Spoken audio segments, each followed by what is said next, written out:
Walking on two legs is a strange and difficult thing to do. It's a constant, controlled fall, a balancing act that takes an enormous amount of coordination, and it puts real limits on how big you can get. The heavier you are, the harder it is to balance all that weight over just 2 feet, and the more punishing a fall becomes. Which is why, among living land animals, the truly giant ones, the elephants, the rhinos, the hippos, all walk on 4 legs. Nature seems to tell us that if you want to be really, genuinely huge, you need 4 points of contact with the ground. 2 isn't enough. And yet, deep in the Cretaceous, in what is now China, there lived an animal that broke that rule so completely it almost defies belief. An animal that weighed as much as 2 or 3 elephants and could rise up and walk on 2 legs. It is, as far as we can tell, the largest creature ever to do so. The heavyweight champion of bipedalism.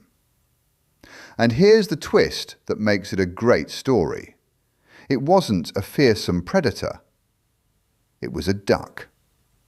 Well, a duck-billed dinosaur. Its name is Shantungosaurus, and today let me introduce you to the biggest biped that has ever lived.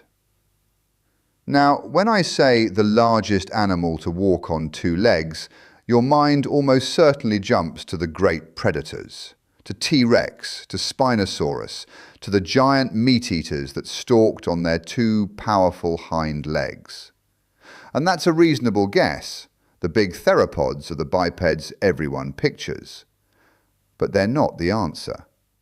Because the largest bipeds of all didn't come from the ranks of the hunters. They came from the ranks of the hunted, from the plant-eaters. And specifically from a group that most people think of as gentle, almost boring. The hadrosaurs, the duck-billed dinosaurs. The hadrosaurs were the cattle of the Cretaceous, hugely successful, wildly abundant plant-eaters that roamed in vast herds across the northern continents. They had broad, flattened, duck-like beaks for cropping vegetation, and behind those beaks, some of the most sophisticated chewing machinery ever evolved. Dental batteries containing hundreds of tightly packed teeth, grinding tough plant matter into pulp. They were the great herbivore success story of the late dinosaur age. And most of them were large cow to elephant sized, impressive but not record-breaking. And then there was Shantungosaurus, the giant of the family. The one that took the successful hadrosaur body plan and scaled it up to monstrous proportions. Its fossils come from the Shandong Peninsula in eastern China. The name means roughly Shandong lizard. And they date to the late Cretaceous, around 70-some million years ago. And when the bones were first assembled, the scale of the animal was staggering. Shantungosaurus reached a length of around 15 to 16.5 meters.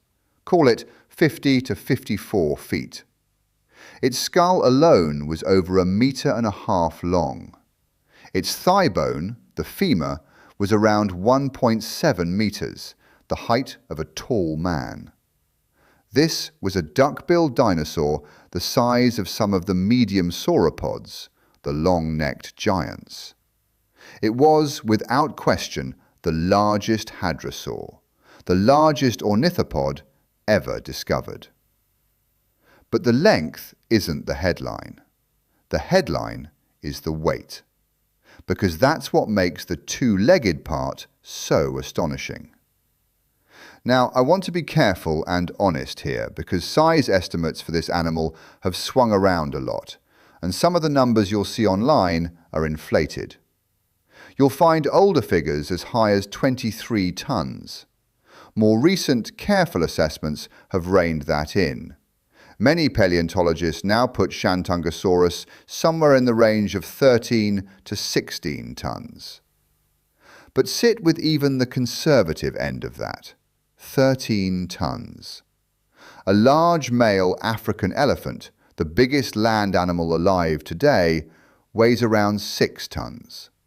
So Shantungosaurus weighed roughly twice as much as the largest living land animal. And it could stand up on 2 legs. That is the almost incomprehensible fact at the heart of this animal. An elephant cannot rear up and walk on its hind legs. It's far too heavy. Its skeleton isn't built for it. And here was a creature that doubled an elephant's weight, that could do exactly that. But, and this is the crucial nuance, the honest detail that makes the story real rather than a cartoon, Shantungosaurus was not running around on 2 legs all the time. And this is where we have to talk about a wonderful piece of anatomy called facultative bipedalism. Because Shantungosaurus, like most large hadrosaurs, had a body plan that could do both. Its front limbs were shorter than its hind limbs, but they were still robust, still weight-bearing, tipped with hoof-like nails. And for the everyday business of life, grazing on low vegetation, moving slowly across the landscape, supporting that colossal bulk, it almost certainly walked on all 4s. 4 legs is simply the stable, sensible way to carry 13+ tons around. But it could rise up. When it needed to reach higher vegetation, to move faster, to see over the herd, or to flee from a predator, Shantungosaurus was capable of rearing back and shifting its weight onto those powerful hind legs, using its enormous heavy tail as a counterbalance, the whole body pivoting over the hips like a giant seesaw. So it was a facultative biped, a part-time one, a 2 legs when it counts animal.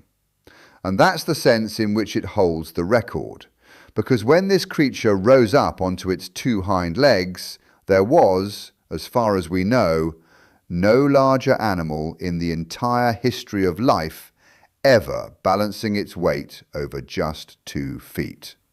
13 tons up on 2 legs. Nothing else before or since has matched it.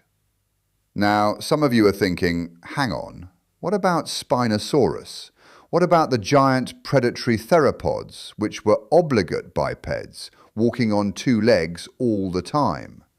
Weren't some of them enormous? And it's a great question, and the answer is genuinely interesting, because it involves a recent shift in the science. For a long time, the biggest theropods, Spinosaurus, Tyrannosaurus, Giganotosaurus, were the default answer to largest biped. And they were huge. But here's the thing. Even the largest of them, the heaviest T-Rex or the longest Spinosaurus, are generally estimated in the range of maybe 8, 9, perhaps 10 tons at the extreme, which is less than Shantungosaurus's 13+. The giant plant eater outweighed the giant predators. And then there's Spinosaurus specifically, the longest of all the predatory dinosaurs, and the one animal that might have rivaled Shantungosaurus in sheer mass. But in recent years, the science has increasingly reconstructed Spinosaurus as a quadruped, or even a semi-aquatic, water-loving animal that spent much of its time swimming rather than striding along on 2 legs. If Spinosaurus wasn't reliably walking on 2 legs at all, then it's disqualified from the title. And that leaves the crown, in the eyes of many paleontologists, sitting squarely on the flat, duck-billed head of Shantungosaurus. The largest biped known to science is not a monster from a movie. It's a giant herbivore from China. So let's picture this animal in life, because it's a wonderful image. Imagine a herd of them moving across a Cretaceous floodplain. On all 4s, they're already immense, 50 feet long, taller than a house at the hip, browsing the vegetation, their hundreds of grinding teeth working through tough plant matter. And then something alarms them. A predator, perhaps one of the tyrannosaurs that shared their world. And the herd rises. 13-ton animals rearing up onto their hind legs, suddenly standing over 20 feet tall, scanning for danger, their great tails swinging out behind them for balance. The ground would have shaken. It's one of the most spectacular images the Cretaceous has to offer. A stampede of the largest bipeds that have ever existed. And their sheer size was almost certainly their main defense. Because Shantungosaurus had no horns, no armor, no obvious weapons, what it had was bulk. An adult, healthy Shantungosaurus was so enormous that even the large predators of its environment would have thought very hard before attacking one. Its size alone made it a fortress. Combine that with the safety of the herd, dozens of these giants together, thousands of eyes watching, and you have an animal that, for all its lack of weaponry, was extraordinarily difficult to kill. It solved the problem of survival not with claws or spikes, but by simply becoming too big to bother. And I think there's something quietly profound in that. In the fact that the record for the largest biped goes not to a fearsome hunter, but to a gentle plant-eating giant. Because we have this instinct to assume the record holders of the prehistoric world must be the predators, the killers, the monsters. But so often the real extremes, the biggest, the tallest, the most massive, belong to the herbivores. The plant-eaters pushed the boundaries of size far beyond anything the predators achieved, because being enormous was their whole survival strategy. The largest animals ever to walk the earth, the great sauropods, were plant-eaters. And the largest ever to walk on two legs was a plant-eater too. The meek, it turns out, inherited the records.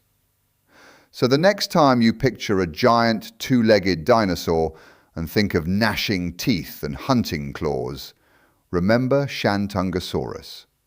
Remember the duck-billed giant from China, twice the weight of an elephant, that could rise up on two legs and stand taller than a house. It never hunted anything. It never needed to. It simply grew larger than any biped had before or has since, ate its plants, moved with its herd, and quietly claimed a record that has stood for over 70 million years.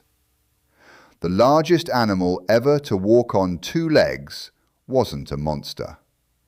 It was a duck the size of a building. Thanks for watching, and until next time, keep looking up.